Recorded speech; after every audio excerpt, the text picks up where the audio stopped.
Lep pozdrav. Danes so Evropska komisija izrazila stališče do razmer v Sloveniji.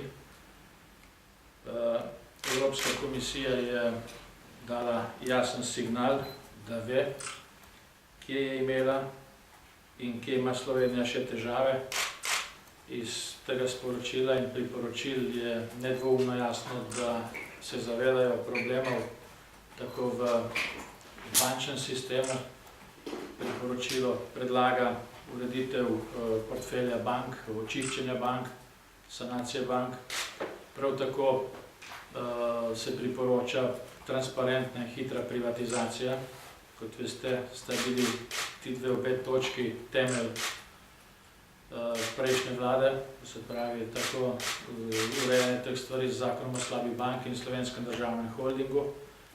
Prav tako pa je Evropska komisija pozdravila sprejem dveh pomembnih ustavnih reform, to se pravi fiskalnega pravila v ustavo in pa seveda referendumsko ureditev, kar pomeni, da ima vlada mnogo bolj proste roke in se tudi odgovornost za urejanje teh razmer.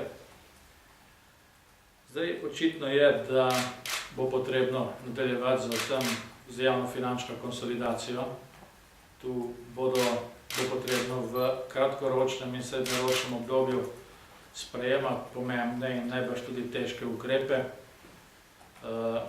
Očitno pa je, da Evropska komisija tej slovenski vladi ravno ne zaupa, sicer ne bi priporočila zunanjega svetovalca in to v zelo kratkem obdobju do junija. Kajti očitno je, da si na ta način Bruselj poskuša zagotoviti neposreden pogled v dogajanja v slovenskem političnem in pa seveda gospodarskem prostoru. Zdaj, tu se je tudi pokazalo, da so bila vsa ta nasprotovanja ukrepom Janševe vlade pravzaprav se pokazala sedaj kot velik problem. To je povzročilo temeljne zamude, tako pri sprejemu obeh izvedbenih zakonov za področje bank in pa upravljanja Slovenskim državnim premoženjem, kakor tudi s spremembo ustave. In tu moram reči, da ocenjujem, da je Slovenija pridelala pravzaprav velik nepotreben minus v očeh evropske javnosti, pa seveda veliko problemov tudi z dodatnimi zadolževanji, ki so bila predraga. Zdaj, kar je novo v tem sporočilu, je to, da se Evropska komisija zaveda tudi slabih razmer v slovenskem pravosodju. In eno izmed pomembnih priporočil je to, da je potrebno skrajševati roke in zamude pri obravnavanju pomembnih civilnih in pa seveda gospodarskih zadev, tudi z področja kazenskega dela.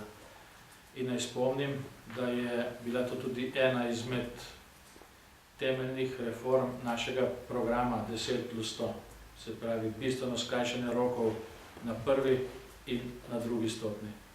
Skratka, tisto, kar smo mi imeli v programu predvolilnem in pa seveda, kar smo zapisali v to koalicijsko pogodbo prejšnje vlade, je dejansko potrebno uresničevati na način, kot je bilo tam predvideno. In Slovenija, ne glede na to, katera vlada je, kakšnega drugega izhoda pravzaprav nima.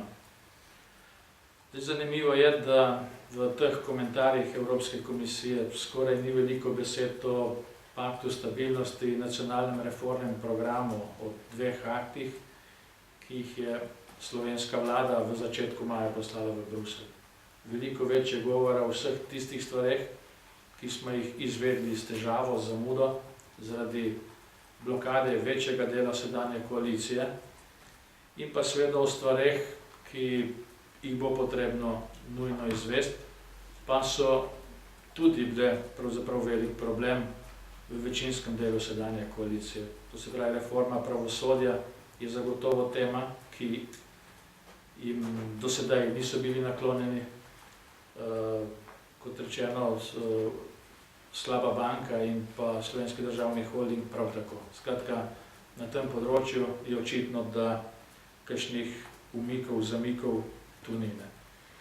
In pravzaprav nam je vsem jasno, da čaka v kratkoročnem obdobju in pa tudi nekoliko daljšem obdobju, kljub temu, da smo dobili nek 2-letni odlog urejanja javnofinančnih zadev, tako da bo ta proces lahko bolj stekel, bolj umirjeno, da nas trdo delo še čaka in da bo potrebno več ali manj dejansko po poti, ki jo začrtala prejšnja Janševa vlada. Kakšnih izmikanj, odmikov pravzaprav ni. To se je pokazalo z vsem tem, kar se je v zadnjih nekaj 10 dnevih te vlade tudi potem pokazalo v spremembi stališč in pa seveda v skoraj soglasnih odločitvah v državnem zboru. Mislim, da bo nadaljevanje, če bo šlo po tej poti, pomagalo Sloveniji k konsolidaciji in da bo tisti, ki naj bi ga vlada najela za nekega svetovalca ali neke vrste nadzornika, lahko sporoča v Bruselj dobre novice in da ne bomo se soočali z problemi kakšnih virov predlogov. To se je tudi pokazalo, da zavrnitev strategije upravljanja oziroma klasifikacije naložb in smernic upravljanja z naložbami, ki se je zgodila recimo mesec dni predtem, ni bila ravno modra odločitev sedanje koalicije in da bo sedaj, če bodo hoteli ta proces speljati na nek transparenten pregled način, ta dva dokumenta nujno potrebno pripraviti in sprejeti. Hvala lepa.